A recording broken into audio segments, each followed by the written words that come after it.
Hello everyone! Today we are diving into militaristic sci-fi early access title, Pax Autocratica. It's an extremely ambitious blend of base building, colony management, space exploration and roguelike first-person shooter with some impressive large-scale battles. Base building is straightforward.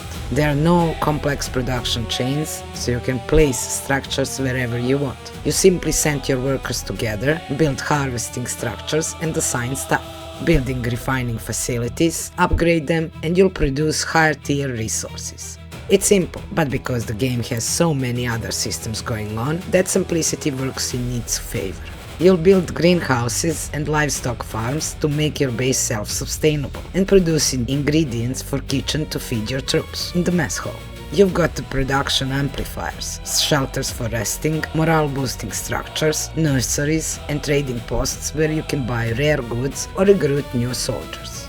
But it's not all sunshine and rainbows. You also have execution gallows, cannons to strike fear into the hearts of your subjects, and buildings for sacrifice, where you can offer up colonists to empower your soldiers, or simply convert them into vitamins.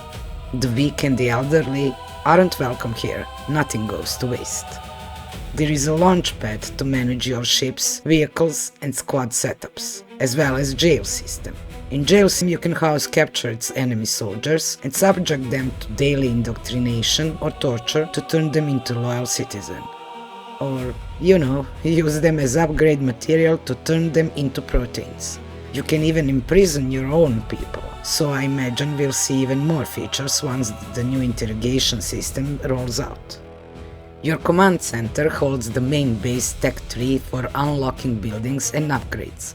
I do hope the developers add actual management functionality to the office in the future, though a centralized hub would be a massive quality of life improvement, as running around the base checking every single kitchen or enlisting recruits can be a bit tedious. That's not the only research tree either. There is a spaceship yard, a vehicle works facility and a victory square where you can learn state doctrines, ranging from altering work shifts to implementing bombs in your soldiers to prevent rebellions. Finally, tactical modules act as your personal skill tree, letting you spend points as you level up. Early access currently features 3 sectors, each split into 3 missions. You need to clear 4 standard battles to unlock a large-scale final battle, which advances you to the next mission and can reward you with elite soldiers and legendary crafting materials. At the end of the sector's 3rd mission, you'll face a major boss. This functions as DPS check, with a few specific mechanics acting as gatekeeper to the next tier of resources. A quick pro tip: a rarity of armor and weapon blueprints depends on how deep you are in sector. The absolute best spot to farm is right after finishing the 2nd mission. If you are too weak for that yet, just clear the 1st mission as quickly as possible. Exploration is fairly basic. Procedural maps featuring enemy encounters for target resources, roaming hostile ships, friendly planets with traders, medic or communication hubs, space puzzle, exotic comets and asteroids with timing-based mining mechanics.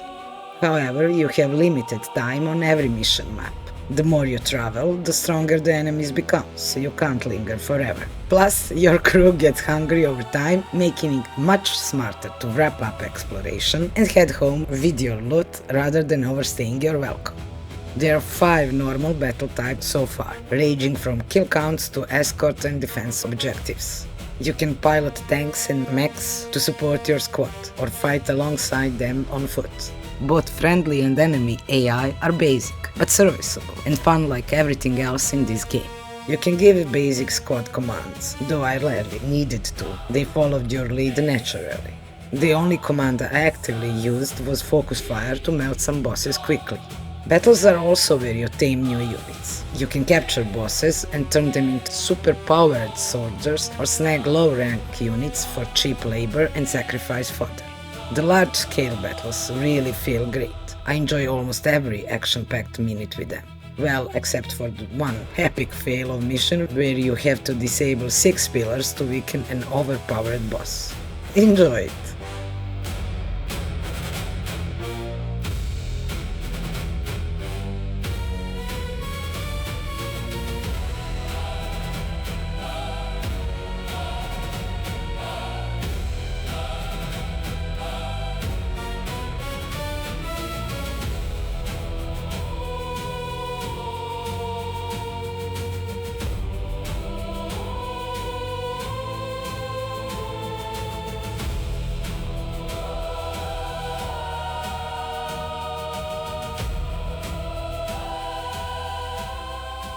You have 3 ranged weapon slots to cover your tactical needs, plus a 4th slot for a melee weapon. Since this isn't a Twitch reflex competitive shooter, I use the melee weapon mostly for fun. Each gun has a secondary firing mode on right click, ranging from precision scopes to massive energy blasts. On top of your weapons, you have skill tree upgrades, flamethrowers, deployable turrets, and even tactical nuke to spice up engagements. The roguelike aspect is the one area where the game feels a bit too simple right now. Upgrade options are limited to the few basics like rockets, drones, and poison. I'd love to see way more variety here to keep runs feeling fresh, though the devs have promised expanded system on their roadmap. For roguelike progression, you pick one of 3 model choices, complete with rerolls and bans. You also collect core fragments, new perks selected during combat that permanently unlock more perks for your pool once the mission ends. Plus, each run rewards you with precious crystals per fragment, which are the game's rare mats. Perhaps the most important part of the game is to choose right soldiers and workers. Every unit has 10 stats values measuring their work efficiency. Keep in mind that you pay daily wages for everyone, including prisoners. In the current build, chips, the main currency, are hard to come by, so you cannot afford dead weight or useless workers slowing down your economy. Here are the few quick management tips. You don't need a massive team for everything. You only need 2 dedicated breeders and planters. I assigned a handful of top tier workers to cover the kitchen, livestock farm, greenhouse, and oil refinery. Decent workers were sent to manual farming, while everyone else, I simply unchecked their skills that they are terrible at and let the AI handle task assignments. It worked like a charm. Always check unit traits before welcoming someone to your colony. You don't want a worker who is constantly late or a soldier who is injury prone. Keep in mind that all your citizens can act as both workers and soldiers. Workers naturally improve their labor stats by interacting with each other, but if you want them combat ready, you'll need to upgrade them to unlock more perks. When building your squad, balance is the key. Bring tanks, medics, snipers, and DPS units. Captured bosses take up multiple dropship slots, but their raw power is well worth it.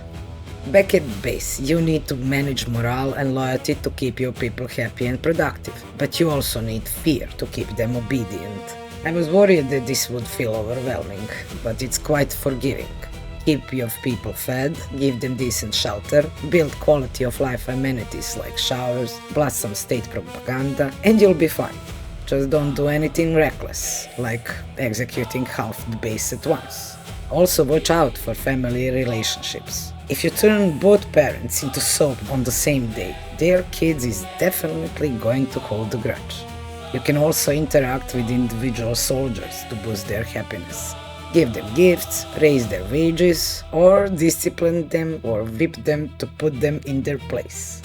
There's even a breeding program you can enforce or let happen naturally. Pairing elite soldiers gives you a chance at high-tier offspring.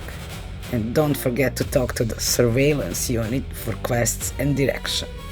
All in all, Pax Autocratica is a very solid game, and its large-scale battles are where it truly shines. It's ambitious for a small studio, so it might stay early access for a while. I was pleasantly surprised that I didn't encounter many bugs. The game started glitching at the end when I built almost everything. Before that, the only bug that I saw was non-working long-range turret. It definitely needs balancing tweaks, menu polish, and quality of life improvements, like a better minimap and the ability to inspect gear directly inside Crafting's workshop. But despite the rough edges, the core loop is incredibly addictive. Whether this game becomes a master of all trades or spreads itself too thin remains to be seen, but it's genuinely fun right now. The price is $29.99, currently on sale for $24.89. It might feel a bit steep for early access that you can finish in 10 hours, but you will get to enjoy a good game in its glorious jankiness and have a chance to get a great game in the future. And devs will get the support to keep chasing their dream. I've left a link to their development roadmap in the description below. Also a quick favor, I forgot to test whether captured boss can still use their capture abilities once they join your team. If anyone tries it out, please let me know in the comments. Enjoy the game, like and subscribe, and I'll see you soon.